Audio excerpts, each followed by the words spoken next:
নমস্কাৰ ডিজিটেল জ্ঞান YouTube family ফালৰ পৰা আপোনালোক সকলোকে পুনৰবাৰ স্বাগতম জনাইছোঁ গুৱাহাটী ইউনিভাৰ্চিটি ইতিমধ্যে যোৱাকালি এটা মই আপডেট দিছিলোঁ যে গুৱাহাটী ইউনিভাৰ্চিটিৰ যি B.A B.Sc B.Com ফাইনেল ছেমিষ্টাৰৰ এক্সাম ইতিমধ্যে অনলাইন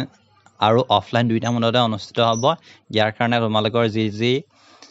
যিটো মোডত তোমালোকে দিম বুলি ভাবিছা সেইটো মোডত এক্সাম দিব পাৰিবা বা তাৰ কাৰণে কি কৰিব লাগিব সেই বিষয়ে এই ভিডিঅ'ত জনাই দিম বহুতেই যোৱাকালিৰ পৰা কিছুমান কমেণ্ট কৰি আছে বাট কমেণ্টৰ কিছুমানৰ ৰিপ্লাই দিব পৰা নাই তাৰ কাৰণে বেয়া নাপাবা যিহেতু মই সকলোবিলাক কমেণ্টৰ ৰিপ্লাই দিবলৈ দিগদাৰ হয় আৰু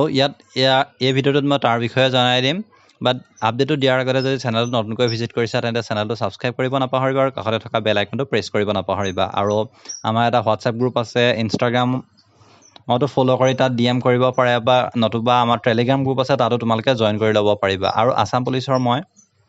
SI কাৰণে ভিডিঅ' আপলোড কৰিছোঁ প্ৰিপেৰেশ্যনৰ তাত তোমালোকে ইণ্টাৰেষ্টেড হ'লে চাই ল'ব পাৰিবা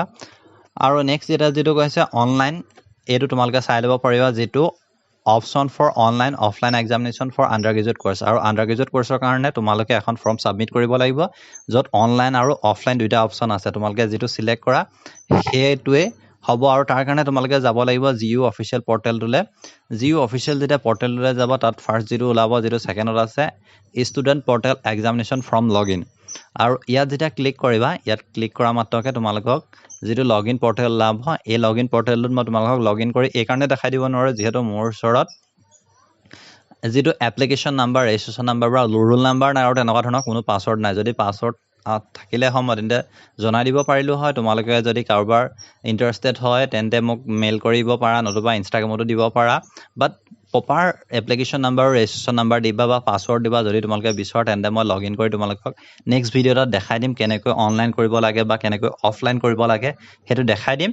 কিন্তু এতিয়া মই দেখাব নোৱাৰো এই কাৰণে যেহেতু মোৰ ওচৰত তোমালোকৰ ID বা পাছৱৰ্ড নাই যেহেতু মই ডিব্ৰুগড় গুৱাহাটী ইউনিভাৰ্চিটি ষ্টুডেণ্ট নহয় আৰু এতিয়া মই ৰেজিষ্টাৰ্ড হৈ থকা নাই আৰু ইয়াৰ কাৰণে তোমালোকে মই যেটো কৈ দিছো ইয়াত যেতিয়া এপ্লিকেশ্যন নাম্বাৰটো দিবা তাৰ পিছত নেক্সট আহিলে তোমালোকৰ পাছৱৰ্ড তাৰ পিছত যেটো ক্যালকুলেট যেটো হয় হেতু ক্যালকুলেট কৰিবা ক্যালকুলেট কৰি তোমালোকে লগইন কৰিবা আৰু লগইন কৰা মাত্ৰ তোমালোকৰ ওচৰত কি ওলাই যাব মই তোমালোকক ইয়াত দেখাই দিছো ইয়াত এখন ইন্টাৰফেস ওলাই যাব য'ত তোমালোকৰ ডিটেইলছখিনি থাকিব তাৰ পিছত এটা থাকিব যে মোড অফ এক্সামিনেশ্যন বুলি থাকিব মোড অফ এক্সামিনেশ্যনটোত থাকিব তাত সিলেক্ট মোড আছে সিলেক্ট মোডত ক্লিক কৰিব লাগিব তাত অনলাইন বা অফলাইন মোড আছে বাট এটা অপচন আছে যেটা তাত লিখি থোৱা থাকিব তোমালোকে নিজে লগইন কৰিলে চাবা I do hereby declare that I have accepted the terms and condition laid down in the university SOP for examination 2020 no claim I will log for any problem in connectivity of internet facility etc no changes could be made after one selected আৰু next যেতিয়া তুমি এবাৰ select কৰি দিবা online হক বা offline হক এবাৰ যদি select কৰি দিবা আৰু এবাৰ সিলেক্ট কৰি দিয়া মাত্ৰকে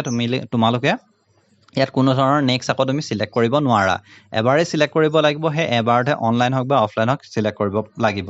আৰু ইয়াত কথা কৈছে আৰু তুমি এবাৰ সিলেক্ট কৰাৰ পাছত কোনো ধৰণৰ ক্লেম দিব নোৱাৰা ইউনিভাৰ্চিটিৰ ওপৰত হয় এটো প্ৰবলেম হৈছে আমুক তামুক আৰু নেক্সট এতিয়া এটো কথা ক্লিয়াৰ হৈ গল নেক্সট এতিয়া তোমালোকে অনলাইন দিলে ভাল হ'ব নে অফলাইন দিলে ভাল হ'ব সেই বিষয়ে তোমালোকে নিজে কমেন্ট কৰি জনাবা যে কাৰ কি সুবিধা হয় আগত বহুতে কমেন্ট কৰিছিল যে অনলাইন হলে ভাল হয় বা অফলাইন হলে ভাল হয় মই এতিয়াও কওঁ যে তোমালোকে ইয়াত অনলাইন হলে ভাল হ'ব নে অফলাইন হলে ভাল হ'ব এই বিষয়ে জনাই দিবা আৰু নেক্সট বহুতে হৈছে যে এক্সাম কি হ'ব এক্সাম কেতিয়াৰ পৰা হ'ব কি হ'ব সেই বিষয়ে সুধি আছে সো মই তোমালোকক এই যিখন নটিছখন দেখাই দিছো ইয়াত নটিছখন খালি দিয়া মতে ইয়াত এটা কথা কৈছে ইয়াৰ যেটো 6 সেমিষ্টাৰ কাৰণে তোমালোকে সাবমিট কৰিব লাগিব এটো 17 তাৰিখলৈকে সাবমিট কৰিব লাগিব এক্সামিনেশ্যন পৰ্টেলত 17 তাৰিখলৈকে দিয়া হৈছে যে with the 17/09/2003 through GUIMS exam portal hall next আছে B.A B.Sc B.Com 6 semester examination timetable will be rescheduled আৰু will be rescheduled বুলি কৈছে and expected to be starting from 29/09/2020 আৰু যি এক্সাম নেক্সট স্টাৰ্ট হোৱা 29/09/2020 পৰা স্টাৰ্ট হ'ব বুলি এক্সপেক্টেড হে কৰিছে সো ইয়াৰ কাৰণে ৰিশিডিউল কৰিব অতি সোনকালে নটিচ আহিব আৰু নটিচ যেতিয়া আহিব মই তেতিয়াই জনাই দিম সো ভিডিওটো যিমান পাৰে শেয়াৰ কৰা চেনেল যদি এতিয়ালৈকে সাবস্ক্ৰাইব কৰা নাই সাবস্ক্ৰাইব কৰি অল নটিফিকেশনটো ক্লিক কৰি থোৱা পিছত তোমালোকে নহলে আপডেট নাপাবা সেই কাৰণে মই কৈ দিছো যে তোমালোকে যদি সাবস্ক্ৰাইব কৰিছা বা যদি অল নটিফিকেশন টাইপ কৰা নাই তেন্তে অল নটিফিকেশন ক্লিক কৰা যেহেতু যেতিয়া নটিফিকেশন আহে ৰাতি আহিলে মই ৰাতিয়ে দি দিও মৰ্নিং আহিলে মৰ্নিং দি দিও সো যিমান পাৰে চেনেলটো সাবস্ক্ৰাইব কৰা আৰু বেল আইকন প্ৰেছ কৰি অল নটিফিকেশন ক্লিক কৰা ইমানেই আছিল ধন্যবাদ